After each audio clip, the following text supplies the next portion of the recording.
எல்லாருக்கும் வணக்கம். ஆஹ் மீண்டும் ஒரு ஃபோட்டோஷாப் பகுதியில் உங்களை சந்திக்கிறது ரொம்ப சந்தோஷப்படுறேன். இன்னைக்கு நம்ம பார்க்க போகிறது பார்த்தீங்கன்னா நல்ல ஒரு இன்ட்ரெஸ்டிங்கான ஒரு சப்ஜெக்ட்டுங்க. அதாவது டூல்ஸ் பார்க்க போகிறோம். அந்த டூல்ஸ்லேயும் ரொம்ப இன்ட்ரெஸ்டிங் பார்த்தீங்கன்னா நமக்கு கலர்ஸ், அதாவது வண்ணங்கள். பல வண்ணங்கள் அப்படின்னாலே நம்ம உடம்புலாம் பார்த்தீங்கன்னா அப்படியே குதூகலமாயிடும். ஜென்ரலாக வந்து பார்த்தீங்கன்னா பிளாக் அண்ட் ஒயிட் படம் பார்க்குறதோட நம்ம கலர் ஃபிலிம்ஸ் பார்க்கும்போது ரொம்ப சந்தோஷமாயிடும் அதை பார்த்தாலே நமக்கு. ஸோ அது மாதிரியான ஒரு கலர் டூலை தான் நம்ம இன்னைக்கு பார்க்க போகிறோம். நம்ம இன்னைக்கு பார்க்க போகிறது மொத்தம் ஒரு டூல் தான். அந்த ஒரு டூல்லையே பார்த்தீங்கன்னா ரெண்டு சப் டூல்ஸ் இருக்குது. அது என்னன்னு பார்த்தீங்கன்னா கலர் அப்படின்ற ஒரு டூலு, அதுக்குள்ள கிரேடியன்ட். இது வந்து ரெண்டு டைப்னு சொல்லுவாங்க. கிரேடியன்ட் அப்படின்ற ஒரு டைப்பான டூலு, அதுக்கப்புறம் வந்து பெயிண்ட் பக்கெட். இது பெயிண்ட் பக்கெட்னா என்ன, கிரேடியன்ட் டூல்னா என்ன, அது எப்படிலாம் நம்ம யூஸ் பண்ண போகிறோம் அப்படின்றது தான் இன்னைக்கு நம்ம இந்த வீடியோவில் பார்க்க போகிறோம். அதுக்கு முன்னாடி ஒரு நியூ ஃபைலில் நான் ஓப்பன் பண்ணிக்கிறேன். ஒரு புது ஃபைல் கிளிக் பண்ணி ஒரு செலெக்ஷன் போடணும். செலெக்ஷன் போட்டுட்டு இப்போ நான் சொன்ன அந்த கலர் டூல் எங்கே அப்படின்னு பார்த்தீங்கன்னா இதுதாங்க. லெஃப்டில் இருக்கிறது தான் டூல் பேலட்டு. இந்த டூல் பேலட்டில் நீங்கள் அதை வந்து குவிக்காக அதை கண்டுபிடிக்கணும் அப்படின்னா ஜி ஃபார் கிராஃபிக்ஸ்ன்னு சொல்லலாம், இல்லை ஜிராஃபின்னு சொல்லலாம். ஜி, அந்த ஜியை வந்து ஜஸ்ட் ப்ரெஸ் பண்ணுங்க கீபோர்டில். இப்போ நான் கிளிக் பண்ண போகிறேன். கிளிக் பண்ணிட்டேன். இப்போ பார்த்தீங்கன்னா ஒரு டூல், அதாவது செலக்ட் ஆயிடுச்சு அப்படின்னா இப்படி தான் இருக்கும் உங்களுக்கு பார்க்கறதுக்கு. இந்த டூல் நடுவில் ஒரு கட்டமாக இருக்கு பார்த்தீங்களா, அதுதான் டூலு. அதை சுற்றி இங்கே சைடில் இருக்க கிரே கலரோட இந்த கிரே கலர் கொஞ்சம் டார்க்காக இருக்குது அப்படின்னா அதுக்கு என்ன அர்த்தம்னா அந்த டூலை வந்து செலக்ட் ஆயிடுச்சு அப்படின்னு அர்த்தம். இப்போ அந்த டூலை வந்து நான் லாங் ப்ரெஸ் பண்ணுறேன். அதாவது என்னோட மவுஸில் லெஃப்ட் கிளிக்கை லாங், அதாவது அமுக்கிக்கிட்டே இருக்கேன். அமுக்கிட்டே இருக்கும் போது என்ன வருதுன்னு நீங்கள் பார்த்தீங்கன்னா அதுக்கு உள்ள இருக்கிற இன்னொரு டூலும் உங்களுக்கு கண்ணுக்கு தெரியுது. பார்த்தீங்கன்னா வெளியில ஒரே ஒரு டூல் தான் தெரியுது, ஆனால் அதை வந்து நீங்கள் அமுக்கிட்டே உள்ள பார்த்தீங்கன்னா அதில் இன்னொரு டூல் இருக்குன்னு தெரியுது. இப்போ நான் இன்னொன்று பண்ணுறேன் பாருங்க. அந்த டூலை நான் வந்து இப்போ கிளிக் பண்ணுறேன். இப்போ பார்த்தீங்கன்னா நான் எந்த டூலை கிளிக் பண்ணால் அதுதான் வெளியில தெரியுது. இப்போ நான் என்ன பண்ண போறேன்னா திரும்பவும் அதை அமுக்கிட்டே இருக்க போறேன். இப்போ பார்த்தீங்கன்னா இன்னொரு இதுவும் தெரியுது. So active, inactive. ஆக்டிவா இருக்கிறது வந்து மேலே தெரியும், இன்ஆக்டிவா இருக்கிறது உள்ள இருக்கும். ஓகேவாங்க. இப்போ வந்து நான் இந்த பெயிண்ட் பக்கெட்டை ஃபர்ஸ்ட் சொல்லிடுறேன். பெயிண்ட் பக்கெட்டை கிளிக் பண்றேன். பெயிண்ட் பக்கெட்டை கிளிக் பண்ணி இந்த செலெக்ஷன் டூலுக்குள்ள நான் ஒரே ஒரு கிளிக், லெஃப்ட் கிளிக் தான் எல்லாமே. இப்போ நான் ஒரு கிளிக் பண்ண போறேன். பண்ணிட்டேன். என்ன ஆகும் அப்படின்னா இங்க கீழே வந்து பாத்தீங்கன்னா உங்களுக்கு ரெண்டு குட்டி டப்பா இருக்கும். இங்க ஒரு சின்ன டப்பா, இங்க ஒரு டப்பா. மேல இருக்க டப்பா பாத்தீங்கன்னா ஃபோர் கிரவுண்டுன்னு வாங்க, அதாவது முன்னாடி இருக்கிற கலர். ஓகேவா. பின்னாடி வந்து பேக்ரவுண்டுன்னு சொல்லுவாங்க, அதாவது பின்னாடி இருக்க கலர். முன்னாடி பின்னாடி எது, இந்த மாதிரி டிஃபரன்ஸ் எதுல உங்களுக்கு தெரியும் அப்படின்னா இப்போ நான் செலெக்ஷன் போட்டிருக்கேன் பார்த்தீங்களா, இந்த செலெக்ஷனுக்குள்ள கிளிக் பண்ற கலர் எல்லாமே ஃபோர் கிரவுண்ட் கலர் மட்டும்தான் இங்க கலர் வந்து ஃபில் ஆகும். சரிங்களா. அதான் வந்து ஃபோர் கிரவுண்ட் அப்படின்னு சொல்லுவாங்க. இப்போ நான் அதே ஃபோர் கிரவுண்டை ஒரு தடவை கிளிக் பண்ணோம் அப்படின்னா கலர் பேலட் ஓப்பன் ஆகும். இங்கே தான் வந்து நம்மளுடைய கலர் என்ன தேவை அப்படின்றத நம்ம கிளிக் பண்ணி சூஸ் பண்ணிப்போம். இப்போ வந்து ப்ளூ இருக்குங்க, நான் இந்த இடத்த கிளிக் பண்ணேன்னா ரெட் வந்துடும். இது கிளிக் பண்ணி ஓகே கொடுத்துட்றேன். இப்போ பாருங்க, அதே நான் முன்னாடி பண்ண விஷயத்தை தான் திரும்ப பண்ண போறேன். ஆனால் ஒரு சின்ன மாறுதல். என்ன மாறுதல்னு பார்த்தீங்கன்னா கீழே ப்ளூ பதிலா வேற கலர் இருக்கு. இப்போ அந்த கலரை நான் இங்க கிளிக் பண்றேன். பார்த்தீங்களா, இதுதாங்க பெயிண்ட் பக்கெட் பண்ற வேலை. பார்த்தீங்கன்னா அங்க என்ன கலர் இருக்கோ அதை அப்படியே எடுத்து வந்து இங்க ரொப்பி விட்டுரும். அதாவது ஒரு கலர், ஒரே ஒரு கலர் மட்டும்தான் ஒரு ஒரு கலரா ரொப்போம். இப்போ வந்து இது ஒரு செலெக்ஷன் போட்டிருக்கோமா, இப்போ வந்து நம்ம இன்னொரு செலெக்ஷன் போடுறோம். இப்போ இதுக்கு கீழே ஒரு செலெக்ஷன் போடுறேன். மறுபடியும் அந்த பெயிண்ட் பக்கெட்டை செலக்ட் பண்றேன். அது நீங்க நேரா உங்க டக்குன்னு தெரிஞ்சிருச்சுன்னா ஓகே. சில பேருக்கு வந்து முதல் தடவை நீங்க போட்டோஷாப் யூஸ் பண்றீங்கன்னா நீங்க அதை தேடுறதுக்கு தடுமாறுவீங்க. அதுக்காக நீங்க ஜியை மறந்துடாதீங்க. ஜி கிளிக் பண்ணீங்கன்னா அந்த டூல் வந்து செலக்ட் ஆகிடும். இப்போ என்ன பண்ணுங்கன்னா இந்த ரெட் இருக்கு பார்த்தீங்களா, அந்த ரெட் இடத்துல ஒரு கிளிக் பண்ணுங்க. இப்போ இந்த கீழே இருக்க பச்சையை நம்ம செலக்ட் பண்றோம். ஓகே.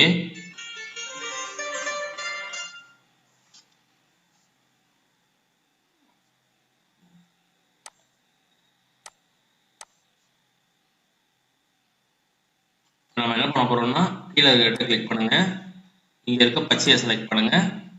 ஓகே, மறுபடியும் அந்த பெயிண்ட் பக்கெட் எடுத்து வந்து இந்த செலக்ஷன் பாக்ஸுக்குள்ள கிளிக் பண்ணணும். பண்ணீங்கன்னா அவ்வளோதாங்க, கீழே இருக்க க்ரீனும் வந்துருச்சு. இப்போ நான் இன்னும் ஒரு வேலை பண்ண போறேன். இப்போ நான் என்ன பண்ண போறேன்னா, இங்க ஏற்கனவே க்ரீன் இருக்கு பார்த்தீங்களா, இந்த ரெட்டுக்கும் க்ரீனுக்கும் நடுவில் ஒரு பாக்ஸ் போட போறேன். சரிங்களா? பாக்ஸ் போட்டு அதே பெயிண்ட் பக்கெட்டை வேற ஒரு கலர் மாற்றி அந்த கலரை வந்து இதில் நான் வந்து ரொப்ப போறேன். முடிஞ்சிருச்சுங்க. சரிங்களா? இப்போ நீங்க இதுல பாக்குறது என்னன்னா, இங்க மேல இருக்குது ஒரு கலரு, உள்ள ஒரு கலர் இருக்கு, இங்க ஒரு கலர் இருக்கு.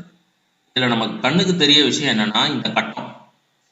அதாவது எந்த இடத்துல இந்த சிவப்பு கலர் இருக்கு, எந்த இடத்துல இது முடியுது, எந்த இடத்துல இந்த நீல கலர் ஆரம்பிக்குது, எங்க முடியுது, அப்புறம் பச்சை எங்க ஆரம்பிக்குது, எங்க முடியுது அப்படின்றதெல்லாம் நமக்கு தெளிவா தெரியுது. இதுதான் அந்த பெயிண்ட் பக்கெட் பண்ற வேலை. அதாவது ஒரு கலரா தான் அதால ரொப்ப முடியும். 10 கலர் ரொப்பினாலும் 10 கலருமே நம்ம கண்ணுக்கு நல்லா அப்பட்டமா தெரியும். அதாவது இந்த மாதிரி கட்டையா. இப்ப எதுக்கு இதை நான் சொல்றேன் அப்படின்னா, அடுத்து உங்களுக்கு நான் சொல்ல போறது கிரேடியன்ட் டூல். கிரேடியன்ட் டூல் அப்படின்றது ஒரு கலர்ல இருந்து ஆரம்பிச்சு இன்னொரு கலர்ல முடியும் போது நடுப்புற இருக்க கலர் எல்லாமே வந்து அப்படியே நல்லா முழுகிடும். அதாவது இந்த ரெட்டு ஆரம்பிச்சு நான் பச்சையில முடிக்கிறேன், நடுவுல வந்து நீல கலர் இருக்கு அப்படின்னா, இந்த ரெட்டு ஆரம்பிச்சு நடுப்புற ப்ளூ எங்க ஆரம்பிக்குதுன்னே நமக்கு தெரியாது. மறுபடியும் அந்த ப்ளூல இருந்து எப்படி அந்த பச்சையா மாறுதுன்னு கூட தெரியாது, கடைசியில பச்சையில போய் முடிஞ்சிடும். ஸோ இது வந்து பாத்தீங்கன்னா இதுக்கு வந்து கிரேடியன்ட் அப்படின்னு சொல்லுவாங்க. அதாவது அந்த டிரான்ஸ்ஃபார்ம் ஆகிறது, ஒரு கலர்ல இருந்து இன்னொரு கலருக்கு அது அப்படியே டிரான்ஸ்ஃபார்ம் ஆகிறது, அதெல்லாம் அப்படியே முழுகி உங்களுக்கு நல்லா தெரியும். நீங்க வந்து அதுதான் வந்து அடுத்த டூல்ல நம்ம பார்க்க போறது. அதோடைய டிஃபரன்ஸை காட்டுறதுக்காக தான் இந்த டூல்ல நான் இந்த மாதிரி உங்களுக்கு பண்ணி காட்டியிருக்கேன். இப்போ நம்ம அந்த கிரேடியன்ட் டூல் பார்ப்போமா? வாங்க. நான் இப்போ என்ன பண்ண போறேன்னா, இந்த ஃபைல் அப்படியே இருக்கட்டும். ஓகேவாங்க. இப்போ என்ன பண்ண போறேன்னா, ஒரு புதுசா ஒரு லேயர் ஒன்று கிரியேட் பண்ண போறேன். ஓகேவாங்க. புது லேயர் கிரியேட் பண்றேன். நான் என்ன பண்ண போறேன்னா, புதுசா ஒரு ஃபைல் ஓப்பன் பண்ணி பாருங்க, கிரேடியன்ட்டுக்கு தனியா. அதே ஃபைல் சைஸே இருக்கட்டும். ஓகே கொடுத்துக்கிறேன். எம்டியா ஒரு ஃபைல் ஓப்பன் ஆகுது. இப்போ நான் என்ன பண்ண போறேன்னா, கிரேடியன்ட் டூல் போக போறேன். என்ன பண்ணணும்? டி அமுக்கணுமா? டி அமுக்கணும் என்ன வரும்? பெயிண்ட் பக்கெட் வரும். ஏன்னா நம்ம ஏற்கனவே வந்து பெயிண்ட் பக்கெட் தான் போட்டிருக்கோம். இப்போ அந்த பெயிண்ட் பக்கெட்டையே நம்ம நல்லா அழுத்தணும். அழுத்தினீங்கன்னா என்ன வரும்? பின்னாடி மறைஞ்சிட்டு இருக்க கிரேடியன்ட் டூல் நம்ம கண்ணுக்கு தெரியும். இப்போ அந்த கிரேடியன்ட் டூலை நீங்க வந்து செலக்ட் பண்ணிக்கோங்க. நீங்க செலக்ட் பண்ண உடனே மேல பாத்தீங்கன்னா உங்களுக்கு அதோடைய ப்ராப்பர்ட்டிஸ்னா அது சம்பந்தப்பட்ட ஆப்ஷன்ஸ், அடிஷனல் ஆப்ஷன்ஸ் அது எல்லாமே வந்து மேல நமக்கு தெரியும். ஸோ அதனால இன்னைக்கு நம்ம பார்க்க போறது வெறும் பெயிண்ட் பக்கெட், அதை பார்த்துட்டோம். இப்போ வந்து கிரேடியன்ட் டூலை எப்படி வந்து பயன்படுத்துறது, அது எப்படி உபயோகிக்கிறது, அது எதுக்கெல்லாம் யூஸ் ஆகும் அப்படின்றது தான் இன்னைக்கு நம்ம பார்க்க போறோம். சிம்பிளானது. இந்த கிரேடியன்ட் கலரா இருக்கு பார்த்தீங்களா, இதை நம்ம ஒரே ஒரு கிளிக் பண்ணுங்க. இப்போ இதுல பாத்தீங்கன்னா மேல நிறைய கலரா இருக்கும் உங்களுக்கு. ஓகேவா? இதெல்லாம் என்னன்னா ஆல்ரெடி, அதாவது ப்ரீ டிஃபைன்டுவாங்க. ஏற்கனவே இது மாதிரி போட்டோஷாப்ல டிஃபால்ட்டா செட்டிங்ஸ் பண்ணி சாஃப்ட்வேர்காரன்னு இந்த மாதிரி லோட் பண்ணி வச்சிருக்கான் கிரேடியன்ட் கலர்ஸ்ன்னு, ப்ரீ டிஃபைன் கலர்ஸ்ன்னு வாங்க. அதுக்கப்புறம் கீழே பார்த்தீங்கன்னா உங்களுக்கு கட்டமா இருக்குல்ல, இதெல்லாம் வந்து நம்ம யூசர் நம்ம வந்து டிசைன் பண்ணும்போது நமக்கு தேவையான கலரை நம்ம வந்து மாத்திக்கலாம் அப்படின்றதுக்காக தான் கீழே இருக்க செக்ஷன். ஓகேவாங்க. அது வந்து ஏற்கனவே இந்த மாதிரி வந்து பதிச்சு வச்சிருக்காங்க அப்படின்னா அது பேர் வந்து ப்ரீ டிஃபைன் வாங்க, அதான் ப்ரீ செட்ஸ். இன்னொன்று பார்த்தீங்கன்னா கஸ்டம், அதாவது நமக்கு தேவையான நிறத்தை வந்து நம்மளே வந்து அது பதிவிட்டுறதுக்கு வந்து அது கஸ்டம்னு சொல்லுவாங்க. இப்போ நான் ஓகே கொடுக்குறேன். அதுக்கு முன்னாடி ஏதாவது ஒரு கலரை சூஸ் பண்ணணும். இந்த ப்ளூவை நான் சூஸ் பண்றேன். ப்ளூவை சூஸ் பண்ணோன்னே கீழே மாறிடுச்சு பார்த்தீங்களா? டிஃபால்ட்டா அங்க என்ன கலர் இருக்கோ அது இங்க வந்துருச்சு. அதோட லெவல் ஏதாவது மாத்தணும். இப்போ வந்து இப்போ நம்ம கண் பார்வையில பாக்குறதுக்கு ப்ளூல ஆரம்பிச்சு இது வரைக்கும் ப்ளூ கண்ணுக்கு தெரியுது. இல்ல எனக்கு இவ்வளவு தூரம் ப்ளூ வேணாம், இது வரைக்கும் நான் நவுத்திக்கிறேன் அப்படின்னா நம்ம நவுத்திக்கலாம். பட் ஆனா அவனுடைய ஏற்கனவே அவன் வந்து உள்ள பதிச்சு வச்சிருக்க இந்த கலரை தான் இப்போ நம்ம பார்க்குறோம். இப்போ அதை வச்சு முதல்ல டிசைன் பண்ணுவோம். அதுக்கப்புறம் நாம எப்படி அதை மாற்றலாம் அப்படின்றத நம்ம பார்ப்போம். இப்போ நான் இந்த நீளம் யூஸ் பண்ணியிருக்கேன்னா ஓகே கொடுக்குறேன். இப்போ நான் என்ன பண்ண போறேன்னா, இப்போ நீங்க பார்க்கலாம், நான் இப்போ ரொட்டேட் பண்றேன். இதுல வந்து ப்ளஸ் சிம்பிள் ஒன்று தெரியுது. ஓகேவா? இப்போ நான் என்ன பண்ண போறேன் அப்படின்னா, இது ஏதாவது இந்த ஃபைலோடைய மேல் கட்டத்துல அதை கிளிக் பண்ணி அப்படியே மவுஸை வச்சு கிளிக் பண்ணிக்கிட்டே இழுக்கிறேன். ஒரு மாதிரி நூல் மாதிரி வருது பார்த்தீங்களா? கீழே வரைக்கும் இழுத்துக்குவாங்க. அதை இழுத்துக்கிட்டு அதுக்கப்புறம் மவுஸை லெஃப்ட் கிளிக்ல இருந்து எடுத்துடணும். பார்த்தீங்களாங்க? தெரியுதா உங்களுக்கு? ஸோ நம்ம அங்கே பார்க்கும்போது இடமிருந்து வளம், அதாவது இடமிருந்து வளம் அப்படின்றது இடதுபுறமாக நம்ம வந்து நீல கலரை பார்த்தோம். அது அப்படியே கொஞ்சம் கொஞ்சம் கொஞ்சமா மாறி வலம்புறம் போகும்போது அது வந்து வெள்ளையா மாறிடுச்சு. இப்போ அதே தான் நடந்திருக்கு. நம்ம மேலேந்து அந்த இப்போ நீங்க உங்களுக்கு இன்னும் நல்லாவே தெரியும். நான் இப்போ மவுஸ் நல்லா ஆட்டுறேன். உங்களுக்கு பார்த்தீங்கன்னா ஒரு ப்ளஸ் சிம்பிள் பார்த்தீங்களா குட்டியோண்டா, அதுதான் வந்து கர்சர்னுவாங்க. இப்போ நான் மேலே அதை பிடிச்சி லெஃப்ட் கிளிக் பண்ணிக்கிட்டே அது ரூல் மாதிரி வரும் பார்த்தீங்களா, அதை அப்படியே கொண்டு வந்து கீழே விட்டேன். விட்டோட என்ன ஆச்சுன்னா, இடதுபுறமாக இருந்த நீல கலர் கொஞ்சம் கொஞ்சமா அப்படியே வந்து உங்களுக்கு டிஃப்யூஸ்னுவாங்க, அது அப்படியே ஆகி வலதுபுறம் போய் வெள்ளையா முடிஞ்சிருக்கு. இப்போ அதே தான் வந்து மேலேருந்து கீழே இழுத்து விட்டோடனே உங்களுக்கு மேலே இருந்து கீழே வரைக்கும் பார்க்கும்போது உங்களுக்கு நீளம் ஜாஸ்தியா ஆகி அதுக்கப்புறம் வெள்ள ஆரம்பிச்சு வெள்ளைய வந்து முடிஞ்சிருக்கு. இப்போ இதுல நீங்க நல்லா உத்து பார்க்க வேண்டிய விஷயம் என்னன்னா, நமக்கு கரெக்டா நம்மளால சொல்ல முடியாது இதுல ஒயிட், அதாவது வெள்ளை கலர் எங்க ஆரம்பிச்சது, முதல்ல நீளம் எங்க முடிஞ்சிருக்கு அப்படின்றத நம்மளால கரெக்டா சொல்ல முடியாது. இதுதான் வந்து இந்த டிரான்சிஷன் வாங்க கிரேடியன்ட். இதுதான் வந்து கிரேடியன்ட் ரூல் பண்ற ஒரு மேஜிக். இது வந்து நம்ம பார்த்தது ரெண்டே கலர் தாங்க, நீலம் வெள்ளை. இப்போ இதுவே வந்து ஒரு 3 கலருக்கு பார்க்கலாம். 3 கலர்னோடனே இந்த சன்ரைஸ் கலர் போயிடலாம். ஆரஞ்சும் எல்லோவும், அதாவது ஆரஞ்சு அண்ட் மஞ்சள் கலரு. இப்போ அதை கிளிக் பண்ணுறோம். அதை கிளிக் பண்ணோடனே கீழே வருது பார்த்தீங்களா? இது நம்ம அட்ஜஸ்ட் பண்ணுறதுனால பண்ணலாம். ஆனால் அதுக்கு முன்னாடி என்ன இருக்கோ அது எப்படி வருதுன்னு நம்ம பார்ப்போமே. ஓகே கிளிக் பண்ணுங்க. அதே மாதிரி நான் முன்னாடி பண்ண மாதிரியே லெஃப்ட் கிளிக் பண்ணி அப்படியே இழுத்துக்குவாங்க. ஓகே பார்த்தீங்களா? நம்ம அங்கே பார்த்த மாதிரி ஆரஞ்சு மேலே நடுவில் எல்லோ, அதுக்கப்புறம் ஆரஞ்சு. இப்போ நீங்கள் வந்து முன்னாடி நம்ம பண்ண அந்த பெயிண்ட் பக்கெட் மூலமாக ஒன்று பண்ணோம் பார்த்தீங்களா, அதை வந்து நீங்கள் நினைவு கொண்டு வாங்க. முதல்ல நம்ம வந்து சிவப்பு பண்ணோம். நான் இப்போ அது கூட என்னன்றதை காட்டுறேன். இதுதாங்க நம்ம முன்னாடி சிவப்பு, நீலம், பச்சை 3 கலரையும் வச்சோம். இந்த சிவப்பு எங்கே முடியுது, நீலம் எங்கே தொடங்குது எங்கே முடியுது, பச்சை எங்கே தொடர்ந்து எங்கே முடியுதுன்றது நான் நல்லா தெளிவாக தெரியுது. ஆனால் இதில் பார்த்தீங்கன்னா கிரேடியண்ட்டில் அது உங்களுக்கு தெரியவே தெரியாதுங்க. அதுதாங்க இந்த கிரேடியண்ட்டோட ஒரு மேஜிக். இது எதுக்கெல்லாம் யூஸ் பண்ணலாம் அப்படின்னு யோசிச்சிங்கன்னா, இப்போ வந்து இது நான் ஒரு ஆல்ரெடி நான் கட் அவுட் பண்ண இமேஜை ஒன்று ஓப்பன் பண்ணுறேன்.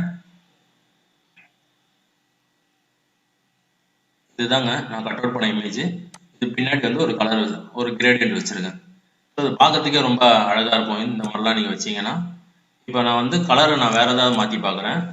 இப்போ நான் முன்னாடி சொன்ன மாதிரி கிரேடியண்ட்டில் ஆல்ரெடி அவன் டிஃபைன் பண்ண வச்சிருக்க கலர் தான் நம்ம பார்த்தோம். இப்போ நம்ம ஒரு கலரை கிரியேட் பண்ணுவோமே. எப்படின்னா அதை விட ரொம்ப சிம்பிளுங்க. இங்கே இருக்கு பார்த்தீங்களா உங்களுக்கு மொத்தம். இப்போ இதில் வந்து நீங்கள் ஒரு கிளிக் பண்ணிட்டீங்கன்னா கலர் இங்கே ஓப்பன் ஆகுது பார்த்தீங்களா, அங்கே வந்து எந்த கலர் வேணுன்றதை நீங்கள் சூஸ் பண்ணிக்கோங்க. நான் சும்மா வந்து ஒரு லைட் ப்ளூ சூஸ் பண்ணுறேன். ஓகே, அதுக்கப்புறம் இங்கே ஒரு கிளிக் பண்ணுறேன். அதாவது உங்களுக்கு எங்கெல்லாம் கலரை மாற்றணும் அப்படின்னு நினச்சிட்டிங்கன்னா அந்த கலருக்கு மேலே ஒரு கிளிக் பண்ணாலே போதும். கிளிக் பண்ணால் கீழே வந்து கலர் அப்படின்னு வருது பார்த்தீங்களா, அந்த கலரை திரும்பவும் நீங்கள் கிளிக் பண்ணீங்கன்னா கலர் பிக்கர் ஓப்பன் ஆகும். ஸோ இதுதான் மெயின். இப்போ வந்து நம்மளோட டார்கெட் வந்து இங்கே இருக்க கலரை மாற்றணும். அதுதாங்க. அந்த கலரை மாற்றணும்னா முன்னாடி இங்கே கிளிக் பண்ணணும். கிளிக் பண்ணீங்கன்னா கீழே இங்கே தான் வந்து கலர் பேலட் ஓப்பன் ஆகும். இந்த கலர் பேலட் கிளிக் பண்ணீங்கன்னா கலர் பிக்கருக்கு ஓப்பன் ஆகும். ஸோ இங்கே தான் வந்து எந்த கலர் வேணும் அப்படின்றத நீங்கள் சூஸ் பண்ணவே செய்யணும். ஓகே கொடுங்க. இங்கே கிளிக் பண்ணுங்க. எனக்கு வந்து இங்கே பச்சை வேணும். ஓகே கொடுக்குறேன். இங்கே நான் மறுபடியும் கிளிக் பண்ணுறேன். இந்த இடத்துல வந்து இன்னும் கொஞ்சம் ஒரு டார்க் பச்சையாக ஆக்கிக்கிறேன். நம்ம விருப்பம் தான், இது ஜஸ்ட்டு நான் உங்களுக்கு எக்ஸாம்பிள் தான் பண்ணுறேன். ஓகே கொடுத்துருங்க. இப்போ முன்னாடி பண்ண மாதிரி மேலேருந்து கிளிக் பண்ணி கீழே வரைக்கும் இழுத்து விடணும். விட்டீங்கன்னா அவ்வளோதாங்க. ஸோ இது பார்க்கறதுக்கு மேலே ஒரு ப்ளூ ஸ்கை மாதிரியும் மேகம் மாதிரியும் அப்படியே வர வர வந்து கீழே வந்து புல் தர மாதிரியும். நான் சும்மா ஒரு சாம்பிளுக்கு தான் பண்ணுறேன். ஸோ இப்படி தாங்க இந்த கிரேடியன்ட் டூல்ன்றது. இப்போ நான் இது வரைக்கும் மேலேருந்து இழுத்து விட்டேன், நீங்கள் அது கீழேருந்து கூட ரிவர்ஸில் பண்ணலாம். எந்த திசையில் நம்ம பண்ணுறோமோ அதுக்கேற்ற மாதிரி அது கலர் வந்து மாறுங்க. இப்போ வந்து நான் அதே மாதிரி இடமிருந்து வலம் பண்ணுறேன் பாருங்க, இப்படி ஆகும். வலம் இருந்து இடம், அவ்வளோதாங்க. இந்த கிரேடியன்ட் டூலை வச்சு நம்ம வந்து பேக்ரவுண்ட் எல்லாமே நல்லா மாற்றிக்கலாம். இன்னும் 100 விதமான என்னெல்லாம் கலரை மாற்றலாம், என்னெல்லாம் பண்ணலான்றதை நீங்கள் ட்ரை பண்ணி நீங்கள் ஒர்க் பண்ணதான் உங்களுக்கு வந்து நிறைய திங்கிங் வரும். சரி இப்படிலாம் பண்ணலாம் அப்படின்ற ஒரு ஏன்னா இல்லைன்னா நீங்கள் வெறும் இந்த ப்ளூ க்ரீனோட நின்றுவீங்க. ஸோ அதனால் எவ்வளோக்கு எவ்வளோ நீங்கள் ஃபோட்டோஷாப்பில் ப்ராக்டிஸ் பண்ணுறீங்களோ அந்த அளவுக்கு உங்களுக்கு நீங்கள் நல்லா நாலேஜ் வளர்த்துக்கலாம். இது வரைக்கும் எனக்கு நிறைய பேர் சப்போர்ட் பண்ணிட்டு இருக்கீங்க. என்னோட ஃப்ரெண்ட்ஸு, ரிலேட்டிவ்ஸு எல்லாருமே பார்த்தீங்கன்னா எனக்கு ப்ளஸ் மைனஸ் அப்படின்றது என்னெல்லாம் சொல்லிட்டு இருக்கீங்க. மறக்காம இந்த வீடியோவை உங்கள் ஃப்ரெண்ட்ஸ் எல்லாருக்குமே ஷேர் பண்ணுங்கள். அப்புறம் நம்ம சேனலை சப்ஸ்கிரைப் பண்ணுங்கள். ரொம்ப முக்கியமான விஷயம் என்ன அப்படின்னா, தேவையான விஷயங்கள் அப்படின்னா அந்த லைக்கோ இல்லை அன்லைக்கோ. லைக்கு ஒன்றும் இல்லைங்க, அன்லைக் அப்படின்னா மறக்காம உங்களுடைய என்ன குறைகள், இதில் என்ன மாற்றணும் அப்படின்றத நீங்கள் தவறாமல் அந்த கமெண்ட்டில் போடுங்க. இல்லை பப்ளிக்காக போகிறதுக்கு உங்களுக்கு ஒரு மாதிரி இருந்ததுன்னா என்னுடைய இமெயில் ஐடியை நான் வந்து டிஸ்கிரிப்ஷனில் நான் மென்ஷன் பண்ணுறேன். அந்த இமெயில் ஐடிக்கும் உங்களுடைய கமெண்ட்ஸை நீங்கள் எனக்கு எழுதி அனுப்பலாம். நன்றி, வணக்கம்.